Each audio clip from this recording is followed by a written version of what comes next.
اعوذ باللہ من الشیطان الرجیم بسم اللہ الرحمن الرحیم وَلْتَكُن مِّنكُمْ أُمَّةٌ يَدْعُونَ إِلَى الْخَيْرِ وَيَأْمُرُونَ بِالْمَعْرُوفِ وَيَنْهَوْنَ عَنِ الْمُنكَرِ وَأُولَئِكَ هُمُ الْمُفْلِحُونَ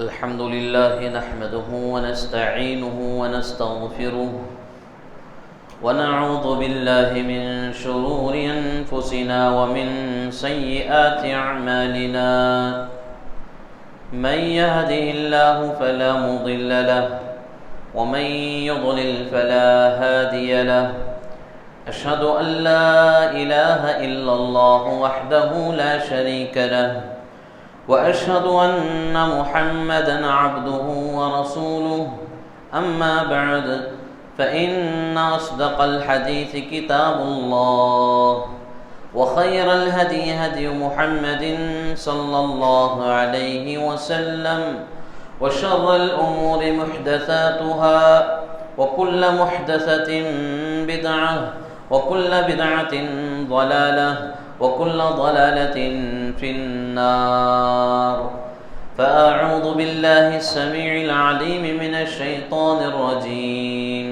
من همزه ونفخه ونفثه بسم الله الرحمن الرحيم يا أيها الناس اتقوا ربكم الذي خلقكم من نفس واحدة وخلق منها زوجها وبث منهما رجالا كثيرا ونساء واتقوا الله الذي تساءلون به والأرحام إن الله كان عليكم رقيبا يا أيها الذين آمنوا اتقوا الله حق تقاته ولا تموتن إلا وأنتم مسلمون يا أيها الذين آمنوا اتقوا الله وقولوا قولا سديدا يصلح لكم أعمالكم ويغفر لكم ذنوبكم ومن يطع الله ورسوله فقد فاز فوزا عظيما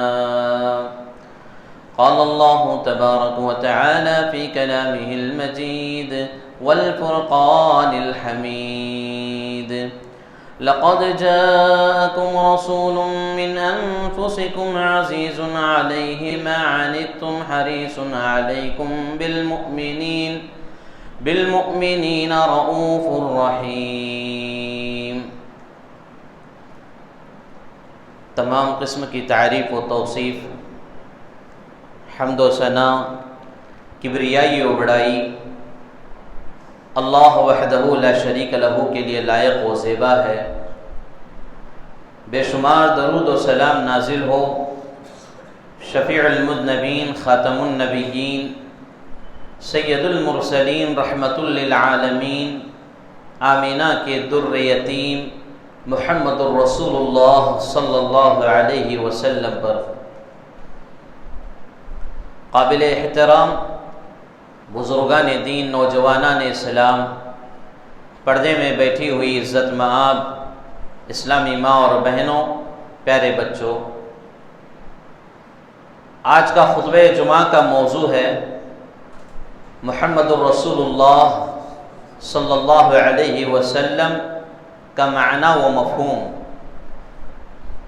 یہ بات پہلے واضح کر دوں کہ آج کا جمعہ پیوستہ جمعہ سے تعلق رکھتا ہوا نظر آتا ہے. گزشتہ جمعہ لا الہ الا اللہ پر ہم نے گفتگو کی تھی، اس کا معنی و مفہوم آپ کے سامنے بیان کیا تھا. اب کلمے کا ایک دوسرا حصہ ہے محمد الرسول اللہ، لہذا اس کی وضاحت کے لیے میں آپ کے روبرو کھڑا ہوں. جب تک اس کلمے کو ہم اچھی طرح نہیں سمجھیں گے، اس سے متعلق علم حاصل نہیں کریں گے، تب تک کلمے کا کوئی فائدہ ہمیں نصیب ہونے والا نہیں ہے. گزشتہ جمعہ جو باتیں آپ کے سامنے رکھی گئی تھیں وہ یہ تھی کہ لا الہ الا اللہ کا معنی کہ اللہ کے علاوہ کوئی معبود برحق نہیں، اور اس کے ارکان بیان کیے تھے، 2 ارکان اس کے بیان کیے گئے، ایک ہے اثبات اور ایک ہے نفی۔ اثبات یعنی اللہ رب العالمین کو تسلیم کرنا، اس کے ایک ہونے کا اقرار کرنا، اور انکار یعنی نفی مطلب اللہ کے علاوہ جتنے معبودان باطلہ ہیں سب کا انکار کر دینا، سب کو ریجیکٹ کر دینا۔ اور اسی طرح اس کے فائدے بھی بیان کیے گئے تھے کہ اس کے کیا فائدے ہیں، کلمے کا فائدہ انسان کو کب نصیب ہوتا ہے۔ پہلی بات یہ کہ جب اس سے متعلق وہ علم حاصل کر لے، یعنی لا الہ الا اللہ سے متعلق جب تک وہ علم حاصل نہیں کرے گا تب تک اسے لا الہ الا اللہ کا فائدہ نہیں پہنچے گا۔ اور دوسری بات یہ کہ اس نے جو علم اس سے متعلق حاصل کیا ہے اس کے اوپر عمل کرے۔ اگر آدمی صرف علم حاصل کر لیا اور عمل نہیں کرتا ہے تب بھی لا الہ الا اللہ کا فائدہ اس کو نہیں ہوگا، اور صرف عمل کا جذبہ دل میں ہے لیکن اس سے متعلق علم نہیں ہے تب بھی اس کو فائدہ نہیں ہوگا۔ لا الہ الا اللہ کا فائدہ کب ہوگا؟ جب اس سے متعلق پہلے علم حاصل کرے اور پھر دوسرے نمبر پر اس علم کے مطابق عمل کرے۔ پھر اس کے بعد آخری جو بات بیان کی گئی تھی وہ اس کے شروط سے متعلق، اس کی کل شرطیں 8 شرطیں بیان کی گئی ہیں۔ خطبہ جمعہ کا وقت کا خیال کرتے ہوئے میں نے صرف 5 شرطیں آپ کے سامنے رکھی تھیں، تو اس میں سے علم ہے، یقین ہے، اخلاص ہے، محبت ہے، یعنی یہ ساری چیزیں لا الہ الا اللہ سے جڑی ہوئی چیزیں ہیں۔ یعنی کوئی بندہ علم کے بغیر لا الہ الا اللہ پڑھتا ہے فائدہ نہیں ہوگا، کوئی بندہ یقین کے بغیر لا الہ الا اللہ کہہ رہا ہے جبکہ اس کے اندر شک ہے، ڈاؤٹ ہے، تب بھی اسے فائدہ نہیں ہوگا۔ اس طرح کل 8 شرطیں بیان کی گئی ہیں۔ بہرکیف یہ موضوع جیسے ہی ختم ہوا تو آج محمد الرسول اللہ صلی اللہ علیہ وسلم پر ہم گفتگو کریں گے۔ محمد الرسول اللہ صلی اللہ علیہ وسلم یہ کلمے کا ایک دوسرا جملہ ہے جس کا معنی یہ کہ محمد اللہ کے رسول ہیں صلی اللہ علیہ وسلم۔ اس میں یہ بات بیان کی جا رہی ہے کہ محمد اللہ کے رسول ہیں۔ اب سب سے پہلے ہمیں یہ جاننا چاہیے کہ محمد ہے کون؟ بہت سارے مسلمان بھائیوں کو محمد صلی اللہ علیہ وسلم کے بارے میں معلومات نہیں ہیں، اور محمد ہی رسول اللہ صلی اللہ علیہ وسلم ہیں یہ بھی معلوم نہیں ہے۔ یعنی سوال کیا جائے کہ بھئی آپ کے نبی کون ہیں تو عام طور پر کہا جاتا ہے کہ رسول اللہ صلی اللہ علیہ وسلم، عام طور پر کہا جاتا ہے کہ مصطفیٰ صلی اللہ علیہ وسلم، اصل نام آپ کا محمد ہے۔ تو محمد صلی اللہ علیہ وسلم کون ہیں؟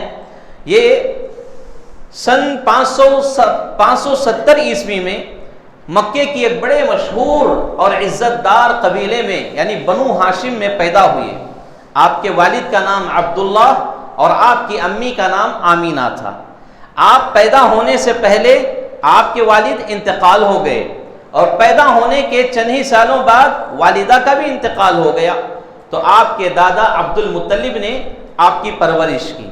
پھر چند سالوں بعد دادا کا انتقال ہو گیا تو پھر چاچا نے آپ کی سرپرستی کی، ابو طالب چاچا جو آپ کے ہیں، آپ کی کفالت میں محمد صلی اللہ علیہ وسلم پرورش پانے لگے، پروان چڑھنے لگے، یوں ایک اچھے تاجر بنے، اور نبوت سے پہلے محمد صلی اللہ علیہ وسلم کو ان کے حقیقی نام سے زیادہ لوگ الصادق الامین کے نام سے جانتے تھے۔ یعنی یہ آپ کی بڑی خوبیاں تھیں، آپ ہمیشہ سچ بولنے والے تھے، آپ ہمیشہ امانت داری کیا کرتے تھے، کسی بھی معاملے میں خیانت نہیں نظر آتی، کسی بھی معاملے میں آپ سے جھوٹ نظر نہیں آتا۔ لہذا مکہ کی سرزمین پر رہنے والے بڑے بڑے ظالم و متکبر سرداران قریش بھی آپ کو سچا کہتے، آپ کو امانت دار کہا کرتے تھے۔ اللہ رب العالمین نے جس کسی کو ایک بڑی دولت سے نوازنا ہو تو پہلے اس کے اخلاق کو سنوارتا ہے، پہلے اس کے اخلاق کو سدھارتا ہے، پہلے اس کے اخلاق کو عمدہ بناتا ہے۔ تو اخلاق میں سب سے پیاری چیزیں یہ ہیں کہ آدمی سچ بولے، آدمی امانت دار بنے۔ لہذا اللہ کے رسول صلی اللہ علیہ وسلم کو اللہ رب العالمین نے سب سے پہلے یہ 2 صفات اللہ رب العالمین نے عطا کی۔ آپ تجارت کیا کرتے تھے، نوجوان جب ہوئے تو آپ اونٹوں کو بھی چرایا کرتے تھے اور بچپن میں بکریاں بھی چرایا کرتے تھے. پھر جب تجارت کے مرحلے میں آپ کا سفر ہوا تو آپ ایک امانت دار تاجر کہلائے اور ایک بہترین تاجر کہلائے. تو یہ ساری خوبیاں رسول اللہ صلی اللہ علیہ وسلم کی ہیں.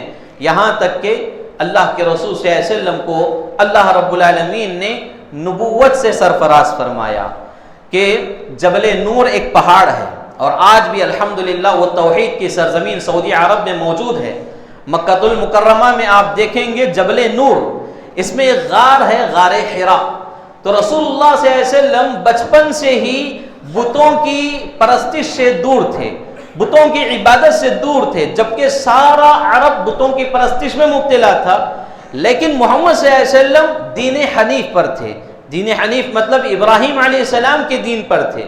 لہذا ایک عبادت کا خاص تصور یہ پایا جاتا تھا کہ آدمی تنہائی میں بیٹھ کر اللہ سے یعنی اللہ کو یاد کیا کرتا. یہ ایک خاص عبادت تھی.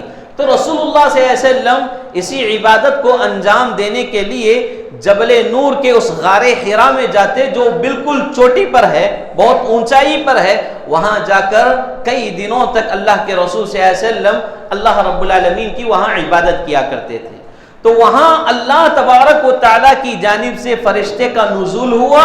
جبرائیل علیہ السلام آئے اور پہلی وحی رسول اللہ صلی اللہ علیہ وسلم پر نازل کی، اقرأ بسم ربک الذی خلق خلق الانسان من علق اقرأ وربک الاکرم الذی علم بالقلم علم الانسان ما لم يعلم. یہ پہلی وحی نازل ہونا تھا. یہاں سے نبی صلی اللہ علیہ وسلم کے نبوت کا سفر شروع ہوا. اب یہاں اصل بات آتی ہے. اب یہاں تک ہمیں یہ بات معلوم ہوئی کہ محمد صلی اللہ علیہ وسلم کون ہیں. یہ محمد بن عبداللہ ہیں. یہ ان کی زندگی کا مختصر خاکہ میں نے آپ کے سامنے بیان کیا. ہر مسلمان کو محمد صلی اللہ علیہ وسلم سے متعلق اتنی باتیں تو معلوم ہونا ہی چاہیے. آپ کی پیدائش، آپ کا خاندان، آپ کے باپ کا نام، آپ کی ماں کا نام، یہ بنیادی چیزیں تو ہر مسلمان کو معلوم ہونا چاہیے. پھر اس کے بعد آئیے ہم رسول اللہ پر گفتگو کریں گے. ایک ہے محمد الرسول اللہ. تو محمد کون ہے صلی اللہ علیہ وسلم، مختصر تعارف آپ کے سامنے رکھا گیا. اب رسول اللہ صلی اللہ علیہ وسلم پر گفتگو ہوگی. رسول اللہ مطلب اللہ کے رسول، اللہ کی جانب سے بھیجے گئے پیغمبر، اللہ کے جانب سے بھیجے گئے نبی. تو رسول اللہ جس کی گواہی اللہ رب العالمین خود محمد صلی اللہ علیہ وسلم سے دلوا رہا ہے، خود گواہی آپ صلی اللہ علیہ وسلم کے ذریعے دے رہا ہے. سورۃ الاعراف کی آیت نمبر 150 پر 8 ہے، جس میں اللہ تبارک و تعالی اپنے نبی محمد صلی اللہ علیہ وسلم کو حکم دے رہا ہے، قل یا ایھا الناس انی رسول اللہ الیکم جمیعا. اے محمد صلی اللہ علیہ وسلم آپ لوگوں سے کہہ دو کہ اے لوگو میں تم سب کی جانب اللہ کا رسول بنا کر بھیجا گیا ہوں. تو یہاں معلوم یہ ہوا کہ محمد صلی اللہ علیہ وسلم اللہ کے رسول ہیں. اور ایک بات یہاں یہ واضح کرنا ضروری ہے کہ جہاں اللہ کے رسول محمد صلی اللہ علیہ وسلم ہیں وہیں پر یہ عقیدہ رکھنا چاہیے کہ آپ بندے ہیں، اللہ رب العالمین کے بندے ہیں. جیسا کہ کلمہ شہادت جو اشہد ان لا الہ الا اللہ وان محمد الرسول اللہ صلی اللہ علیہ وسلم ہم جو پڑھتے ہیں یہ بھی اسی بات کی گواہی دے رہا ہے. اور اسی طرح ہم تشہد میں اتحیات میں جب پڑھتے ہیں وہاں پر ایک لفظ ہمیں ملتا ہے عبدہ ورسولہ. عبدہ ورسولہ یعنی اللہ کے نبی محمد صلی اللہ علیہ وسلم اس کے بندے اور اس کے رسول ہیں. تو معلوم یہ ہوا کہ معنی کے اعتبار سے اگر دیکھا جائے تو محمد رسول اللہ صلی اللہ علیہ وسلم کا معنی و مطلب یہ ہے کہ آدمی اپنے دل کی گہرائیوں سے اس بات کی تصدیق کرے کہ آپ اللہ کے رسول ہیں اور اس بات کا اقرار کرے یعنی زبان سے اقرار کرے کہ آپ اللہ کے رسول ہیں اور اس کے بندے ہیں. تو یہ مکمل معنی ہوا محمد رسول اللہ صلی اللہ علیہ وسلم کا. اب یہاں پر ایک بات ہمیں سمجھنے کی یہ ہے کہ آج نت نئے فتنوں میں سے ایک فتنہ زور سے یہ پھیلا جا رہا ہے کہ نبی محمد صلی اللہ علیہ وسلم کو لوگ انسان نہیں مانتے ہیں، بشر نہیں مانتے ہیں، بلکہ آپ کو نور کہا جاتا ہے، جبکہ رسول اللہ صلی اللہ علیہ وسلم اپنے لسان مبارک سے، اپنی زبان سے کئی جگہوں پر احادیث صحیحہ میں اپنے آپ کو اللہ کا بندہ بیان کیے ہیں۔ خود اللہ تبارک و تعالیٰ قرآن مجید کے سینکڑوں مقامات میں اللہ کے نبی صلی اللہ علیہ وسلم کو اپنا بندہ کہا ہے، جیسا کہ سورۃ الکہف کی آخری آیتیں، قل انما انا بشر مثلکم یوحی الی انما الہکم الہ واحد، اس میں اللہ رب العالمین نبی صلی اللہ علیہ وسلم کو حکم دے رہا ہے، اے محمد آپ کہہ دیجئے لوگوں سے کہ میں بھی بشر ہوں، میں بھی انسان ہوں، میری طرف وحی کی جاتی ہے۔ تو یہاں معلوم ہو رہا ہے کہ اللہ تبارک و تعالیٰ نے محمد صلی اللہ علیہ وسلم کو انسان بنایا، انسان ثابت کیا، بشر کا بیان کیا جا رہا ہے، آپ کو بندہ بیان کیا جا رہا ہے۔ اب ہمارے لوگ آپ کو بندہ ماننے کے لیے راضی نہیں ہیں، آپ کو نور مانتے ہیں۔ نور من نور اللہ کہا جاتا ہے کہ اللہ کے نوروں میں سے ایک نور محمد صلی اللہ علیہ وسلم ہے۔ یہ ایک باطل عقیدہ ہے، گمراہ عقیدہ ہے۔ ایسے عقیدوں سے لوگ عقائد کے معاملے میں راہ سے بھٹک جاتے ہیں۔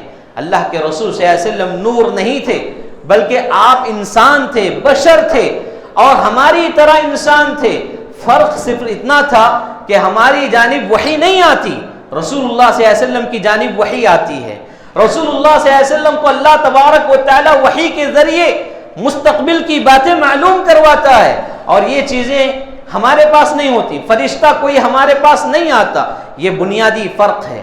اور میرے بھائیوں، زمانے جاہلیت میں جب نبی صلی اللہ علیہ وسلم نے اللہ رب العالمین کی دعوت کو عام کیا، اور جب لوگوں کے سامنے کہا کہ میں اللہ کی جانب سے بھیجا گیا رسول ہوں، اللہ کی جانب سے بھیجا گیا میں پیغمبر ہوں، تو اس وقت مکے کی سرزمین پر بسنے والے یہ ظالم متکبر قسم کے جو سرداران تھے، جو قریش کے لوگ تھے، جو جاہلیت کے طوفان میں گھیرے ہوئے تھے، وہ لوگ کیا کہتے تھے؟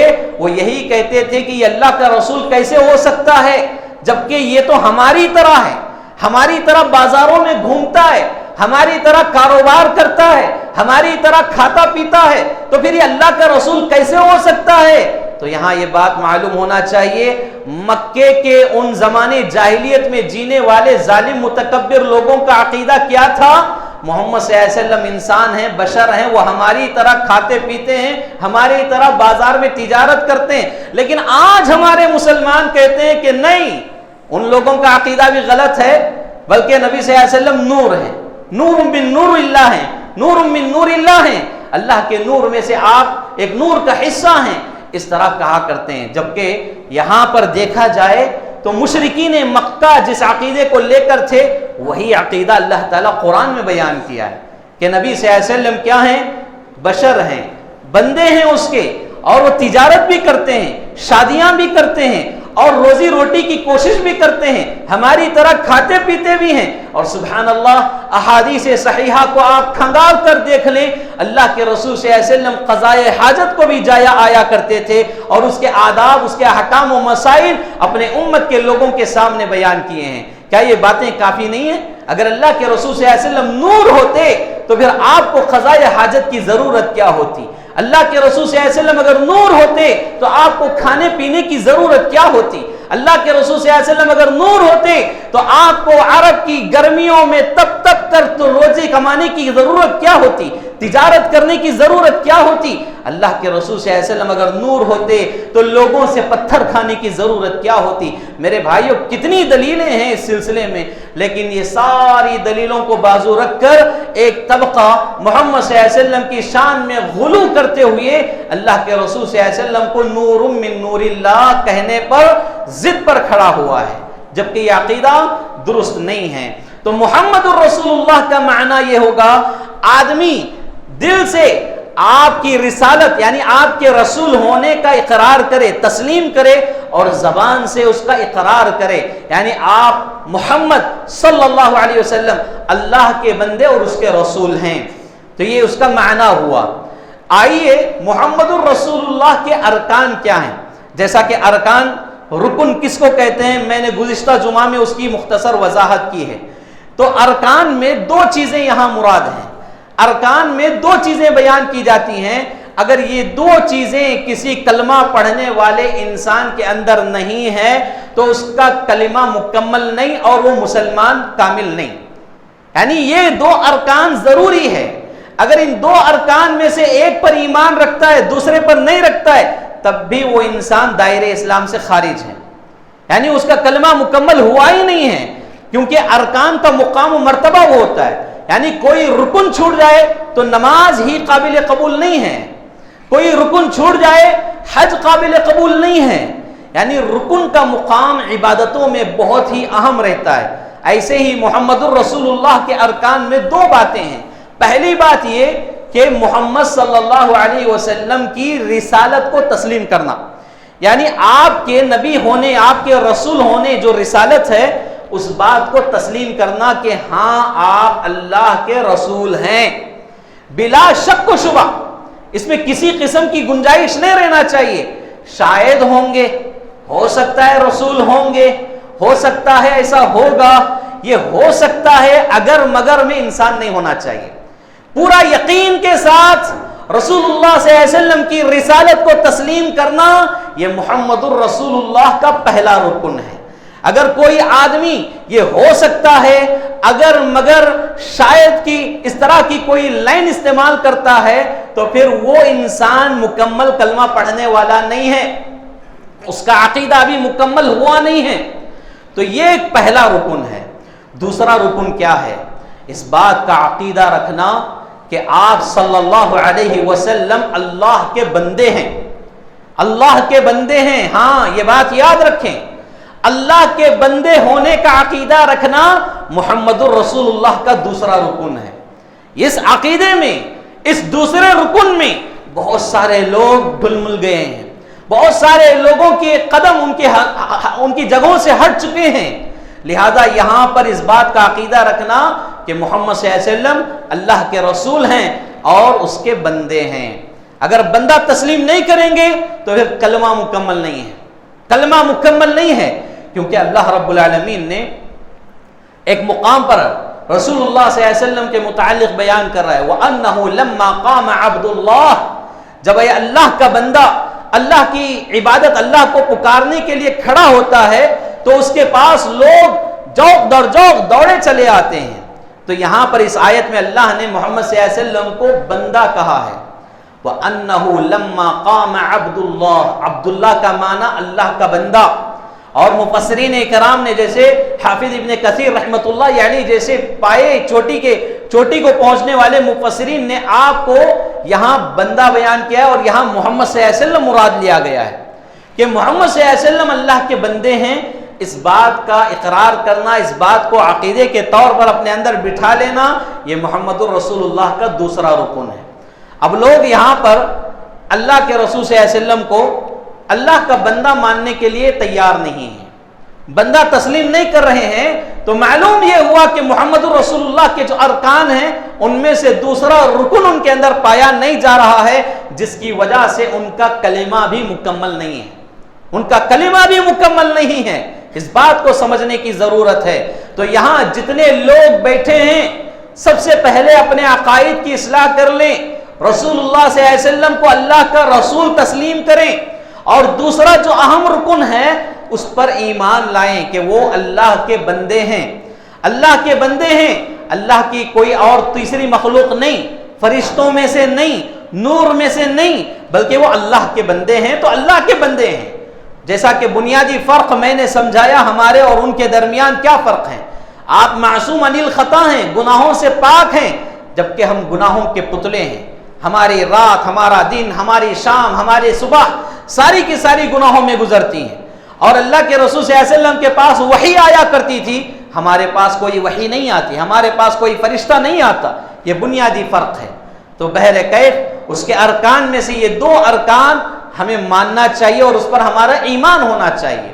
محمد الرسول اللہ صلی اللہ علیہ وسلم سے متعلق آخری بات کیا ہے؟ اس کے شرائط. محمد الرسول اللہ کے شرائط کیا ہیں, اس کے کنڈیشنز کیا ہیں؟ جیسا کہ لا الہ الا اللہ کے کچھ شرائط آپ کے سامنے بیان کیے گئے تھے, وہ کل 8 تھے, اور محمد الرسول اللہ کے شرائط کل 4 شرائط بیان کیے جاتے ہیں. کل 4 شرطیں ہیں میرے بھائیوں. ان شرطوں پر اگر بندہ عمل کرتا ہے تب جا کر اس کے ارکان مکمل ہوں گے, اور جب ارکان مکمل ہوں گے تو پھر کلمہ مکمل ہوگا. سبحان اللہ. اگر شرائط مکمل نہیں تو ارکان مکمل نہیں, ارکان مکمل نہیں تو کلمہ مکمل نہیں. تو ہمیں کیا کرنا چاہیے؟ شرائط پر عمل کرنا چاہیے, ارکان کو مان لینا چاہیے, اور کلمے کو مکمل کر لینا چاہیے. وہ 4 شرطیں کیا ہیں؟ ان میں سے پہلی شرط یہ ہے, محمد صلی اللہ علیہ وسلم جو کچھ کہتے ہیں آپ صلی اللہ علیہ وسلم کی بات کی تصدیق کرنا. تصدیق کرنا مطلب یقین کر لینا, مان لینا, کسی بھی شک و شبے کے بغیر.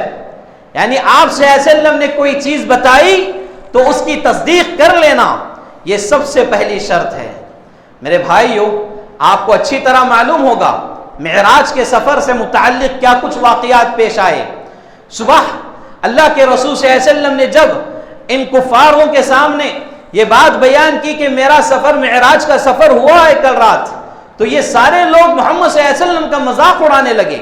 اور اسی طرح ابو بکر صدیق رضی اللہ تعالیٰ عنہ سے ملاقات ہوئی تو کافروں نے کہا کہ اے ابو بکر, تمہارے سے ایک سوال ہے, آپ سے ایک سوال ہے, کیا آپ اس بات پر یقین رکھتے ہیں کہ کوئی بندہ صرف ایک رات میں مکہ سے فلسطین جائے اور فلسطین سے پھر آگے کے سفر کرے؟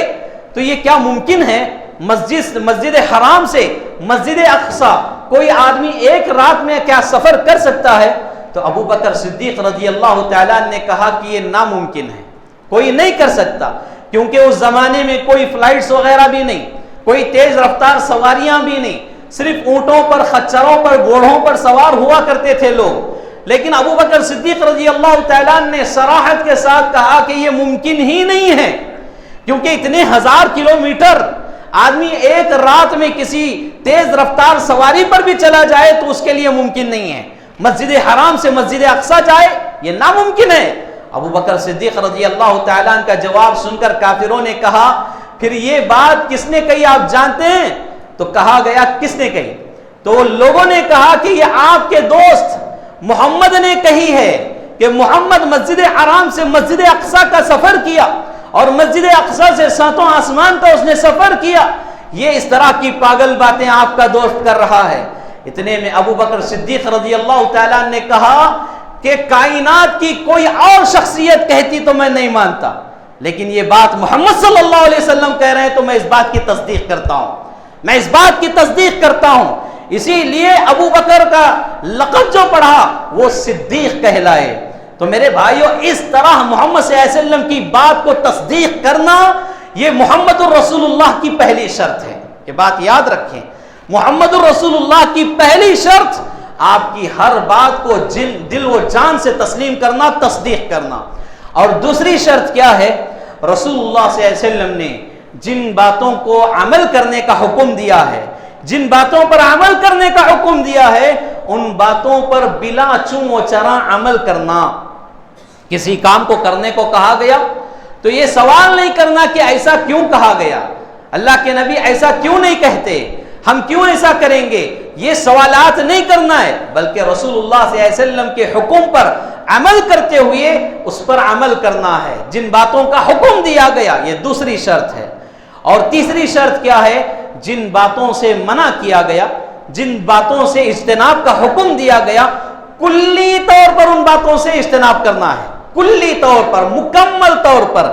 ایسا نہیں کہ نبی صلی اللہ علیہ وسلم نے حکمتاً مصلحتاً اس سے منع کیا ہے تو یہ 10% ہمارے لیے جائز ہوگا, 20% ہمارے لیے جائز ہوگا, 80% جائز نہیں ہوگا. یہ پرسنٹیج والی بات نہیں ہے, کلی طور پر سارے باتوں سے اجتناب کرنا یہ محمد الرسول اللہ کی تیسری شرط ہے. اسی بات کو اللہ رب العالمین نے یعنی دوسری اور تیسری شرط کو سورۃ الحشر کی آیت میں اللہ تبارک و تعالیٰ نے بیان کیا ہے, وَمَا آتَاكُمُ الرَّسُولُ فَخُذُوهُ وَمَا نَهَاكُمْ عَنْهُ فَانْتَهُوا. رسول تمہیں جو کچھ دیں اسے لے لو اور جن کاموں سے منع کریں ان سے رک جاؤ. یہ بات ہے کہ دوسری اور تیسری شرط میں رسول اللہ صلی اللہ علیہ وسلم کی بتائی ہوئی باتوں پر عمل کرنا ہے اور منع کردہ چیزوں سے رک جانا ہے. چوتھی اور آخری شرط کیا ہے؟ آخری شرط یہ ہے کہ رسول اللہ صلی اللہ علیہ وسلم کے بتائے ہوئے طریقے پر عمل کرنا. اگر کوئی آدمی ان ساری یعنی 3 باتوں کی 3 شرطوں پر ایمان رکھتا ہے، 3 شرطوں کو تسلیم کرتا ہے، 3 شرطوں پر اپنا ایمان رکھتا ہے، لیکن یہ چوتھی جو شرط ہے محمد صلی اللہ علیہ وسلم کے بتائے ہوئے طریقے پر عمل کرنے والی جو شرط ہے، اس پر اگر عمل نہیں کرتا ہے تو اس کے 3 شرطیں بیکار ہیں، اس کے تینوں شروط پر بیکار ہیں، اس کا کوئی فائدہ اس کو پہنچنے والا نہیں تب تک جب تک وہ دین اسلام کو رسول اللہ صلی اللہ علیہ وسلم کے طریقے کے مطابق عمل نہیں کرتا ہے. اور اللہ رب العالمین نے اسی لیے قرآن مجید میں جگہ جگہ پر رسول اللہ صلی اللہ علیہ وسلم کی اطاعت، آپ کی تابعداری، آپ کی اتباع کو لازم قرار دیا ہے. مسلمانوں کے اوپر، امت محمدیہ کے لوگوں پر محمد صلی اللہ علیہ وسلم کی اتباع، آپ کی اطاعت لازم ہے، اس کے بغیر دوسرا کوئی چارہ نہیں ہے. اب یہاں آخر میں ایک بات میں بیان کرنا چاہتا ہوں. محمد الرسول اللہ صلی اللہ علیہ وسلم سے متعلق جو معنی مفہوم آپ کے سامنے رکھا گیا، اس کے جو ارکان آپ کے سامنے رکھے گئے اور اس کے جو شروط آپ کے سامنے رکھے گئے، یہ ساری باتیں کب ممکن ہیں، کب مکمل ہو سکتی ہیں؟ جب ہمارا ایمان احادیث صحیحہ پر ہو. احادیث صحیحہ سے اگر ہمارا ایمان اٹھ جائے، جیسا کہ آج لوگ کہتے ہیں کہ احادیث محفوظ نہیں ہیں، احادیث سیف نہیں ہیں، احادیث حفاظت والی نہیں ہیں، اس میں خلط ملت ہو چکا ہے، اس میں لوگ ملاوٹ کر چکے ہیں، صرف ہم قرآن مجید کو مانیں گے. احادیث صحیحہ کا بھی کلی طور پر جو انکار کرتے ہیں، وہ لوگ محمد الرسول اللہ کے تقاضوں کو کیسے وہ عمل میں لا سکتے ہیں؟ ساری باتیں حدیثوں سے جڑی ہوئی ہیں. اور خود آج کا خطبہ جمعہ آپ دیکھ لیں، کئی باتیں اس کے شروط ہوں، اس کے ارکان ہوں، اس کا معنی و مفہوم ہوں، آپ کے سامنے احادیث کی روشنی میں رکھا گیا ہے. اگر احادیث صحیحہ کا انکار کریں گے تو پھر یہ پوری باتیں آپ کے سامنے بیکار نظر آئیں گی، اور ان باتوں سے آپ دور ہو جائیں گے تو آپ کی اسلام کی بنیاد ہی نہیں رہی. جیسا کہ بنی الاسلام علی 5، شہادت ان لا الہ الا اللہ، جو اسلام کی 5 بنیادیں بیان کی گئی ہیں، ان میں سے بنیادی چیز کلمہ شہادت کا اقرار کرنا ہے. کلمہ شہادت کا اقرار کیسے کرنا ہے؟ جیسا کہ گزشتہ جمعہ میں اور اس جمعہ میں بیان کیا گیا ہے. اور اس کو اگر آپ احادیث کی روشنی میں نہیں سمجھیں گے تو پھر آپ کے کلمے کی شہادت کا اقرار کرنا ناقص ہو جائے گا، مکمل ہی نہیں ہے. اگر احادیث صحیحہ کو چھوڑ دیں گے تو ہمارے سامنے کوئی راستہ ہی نہیں ہے، کوئی آپشن ہی نہیں ہے. صرف قرآن مجید پر عمل کرنا یہ بھی گمراہی ہے، اور صرف احادیث رسول پر عمل کرنا، قرآن کا انکار کرنا یہ بھی گمراہی ہے. اصل راہ ہدایت کیا ہے؟ قرآن اور حدیث دونوں کو لے کر عمل کرنا ہے. اسی بات کی وضاحت رسول اللہ صلی اللہ علیہ وسلم نے کر دی. ترکت فیکم امرین لن تضلوا ما تمسکتم بہما کتاب اللہ و سنتی، یعنی تمہارے درمیان میں 2 چیزوں کو چھوڑے جا رہا ہوں، اگر ان کو مضبوطی سے پکڑے رہو گے کبھی گمراہ نہیں ہوگے. ان میں سے ایک ہے اللہ کی کتاب اور دوسری ہے میری سنت. میری سنت سے مراد احادیث صحیحہ. ان دونوں کو لازم پکڑو گے تو گمراہ نہیں ہوگے. ان دونوں میں سے کوئی ایک چیز بھی اگر آپ چھوڑ دو گے تو گمراہی آپ کا مقدر بن جائے گی. اللہ رب العالمین سے دعا ہے اللہ تبارک و تعالی ہمیں کلمہ لا الہ الا اللہ محمد الرسول اللہ کے صحیح معنی و مفہوم کو سمجھنے کی توفیق عطا فرمائے، اور اس کے ارکان پر عمل کرنے کی توفیق عطا فرمائے، اور اس کے شروط پر عمل کرنے کی توفیق عطا فرمائے. اللہ تعالی ہم سے جو کچھ غلطیاں ہو رہی ہیں معاف فرمائے، درگزر فرمائے. اللہ ہمیں مزید نیک کام کرنے کی توفیق عطا فرمائے. ہم میں جو بیمار ہیں اللہ سب کو شفائے کاملہ عاجلہ عطا فرمائے. جو چھوٹی سی چھوٹی بڑی سی بڑی بیماریوں میں مبتلا ہیں اللہ کلی طور پر شفائے کاملہ عاجلہ اور دائمہ عطا فرمائے. جو قرضوں میں، پریشانیوں میں، مصیبتوں میں، آفتوں میں گھیرے ہوئے ہیں اللہ سب کو ان سے نجات عطا فرمائے، خوشحال زندگی عطا فرمائے. اللہ توحید کی زمینوں کی حفاظت فرمائے. اللہ حرمین شریفین کی حفاظت فرمائے، خادمین حرمین شریفین کی حفاظت فرمائے. اللہ اٹھنے والے فتنوں سے ہمیں محفوظ رکھے، ہر چھوٹے بڑے فتنوں سے. اللہ ہمارے اولاد کی، ہمارے نسلوں کی حفاظت فرمائے. اللہ ہم تمام کو توحید پر ثابت قدمی عطا فرمائے. اللہ ہم میں جو بیمار ہیں انہیں مکمل شفا عطا فرمائے. اللہ اہل فلسطین کی حفاظت فرمائے، فلسطین کی حفاظت فرمائے، اللہ مسجد اقصیٰ کو آزاد فرمائے، اللہ ہمیں وہاں بھی سجدہ کرنے کی توفیق نصیب فرمائے، حرمین شریفین میں سجدے نصیب فرمائے، اللہ تعالی ہمارے جو گناہ ہیں ہمیں درگزر فرمائے، معاف فرمائے، اللہ جب تک دنیا میں رکھے حالت ایمان میں رکھے، جب خاتمہ ہو تو حسن خاتمہ فرمائے، آمین یا رب العالمین، وما علینا الا البلاغ المبین۔